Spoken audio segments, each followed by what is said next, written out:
Alright, this is going to be how to change wheel bearings, front wheel bearings, and also upper control arms on a Jeep KJ Cherokee. I'm going to do them both at once because you may as well while it's apart, and both need to be changed. Both sides are the same, I'm just going to show you one side. First step after you take the wheel off is to pull off the bolts that mount the caliper to the back. They're going to be tight, so you're going to want to give them a tap. They're going to be really tight, this one is.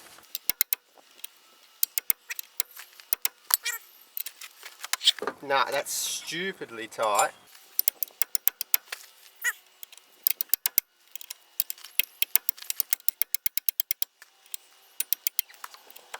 Then when it's loose you can get it with a ratchet.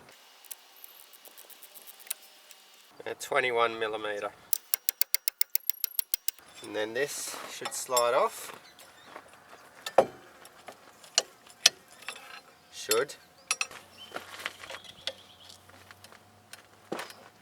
It's really jammed on there.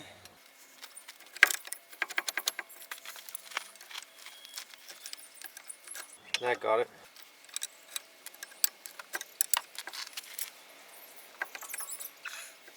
Then you're going to want to hang it up somewhere out the way.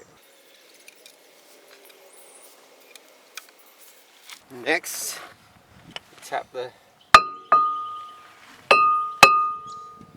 rotor off. Should just come off.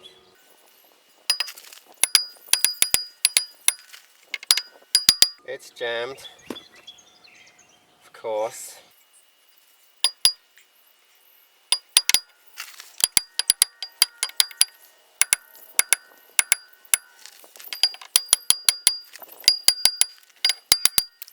And should just slide off like that. It put up a fight. Next step, and I should have done this at the start, you spray some WD in that one. While I'm there, I'm going to grab some of the others. And then 36mm.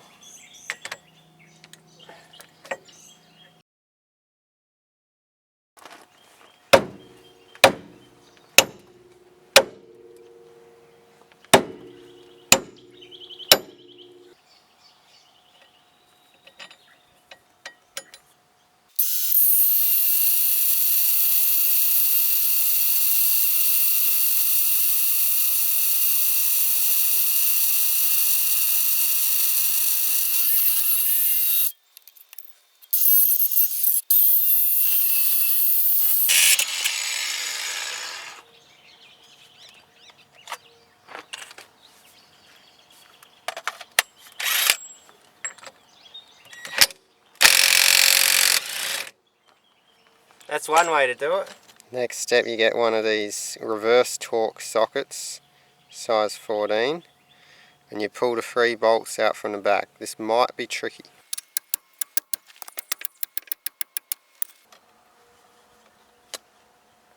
That's the bolt.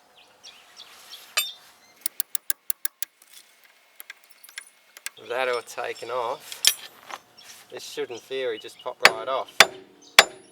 Should.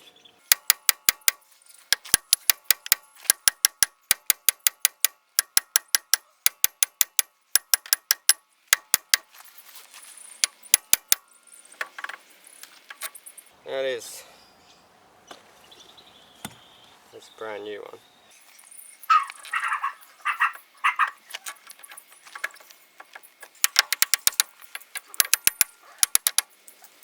So to change the upper control arm, you got to pull off the 21mm bolt here and then tap this on the side, not from the bottom but on the side of a hammer till it just falls out.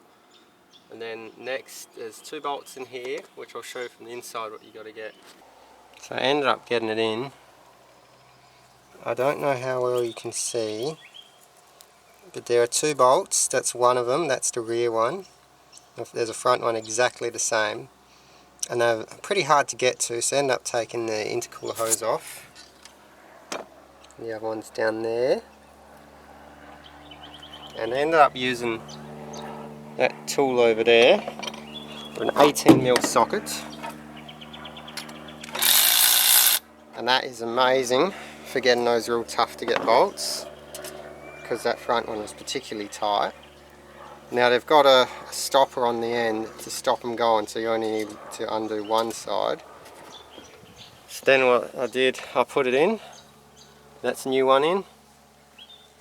New bolts tightened up, everything's tightened up, so this side is good to go. Now the other side, which I'm also going to change, it's going to be a bit more tricky because I'm going to have to pull half of this crap out the way to get to the bolts on the inside.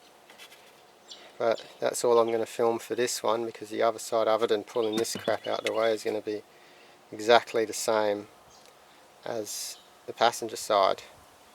Really, they've actually got the exact same part. You can flip them around 180 and it's the same part. So I've put the passenger driver side upper control arm in, right hand side, and this side, I don't know if the camera wants to focus, but this side was a lot harder. This bolt here, relatively easy to get to. All you got to do is take off the airbox. The bolt at the back here, it's actually, you can't even see it. It's underneath the steering rack. What I did, it's 18mm. I got a socket like this with two extensions, and I put a joiner in the middle of the two extensions, and I put it down through this gap in here. It sits on the bolt like that, and then I put the gun on the back of this and rattled it out. Same to put it back on, but I had to crack it first with a ratchet on the end of that because it was too tight for my gun. It's just a little... This is worth its weight in gold when you're working on tight things. I used this one for the front one. I couldn't use that one for the back one, so I used that one on the extensions. But yeah, that's the passenger side. On the bottom, it's all the same as the left-hand side. So that is all my Jeep work for today done, other than putting back the power steering. I took the brackets for the power steering pump and one of the emission control valves. That one, I took them out just so I had more room to put my hands and tools. I left it all connected so I wouldn't have to re-bleed anything. But yeah, put it all back together and should be ready to go for a drive. So she's all back together now. I took her for a run and she runs great with the new diff and the new wheel bearing and control arms. What you're going to want to do, also gave it a wash. What you're going to want to do is, if you change your bearings, after a couple, I don't know, minutes of couple k's of driving, check your studs to make sure they haven't worked themselves loose, because sometimes they do with a brand new hub. But yeah, cheers guys for watching, and if you like this sort of stuff, check out my plan to drive this car across the country on homemade diesel.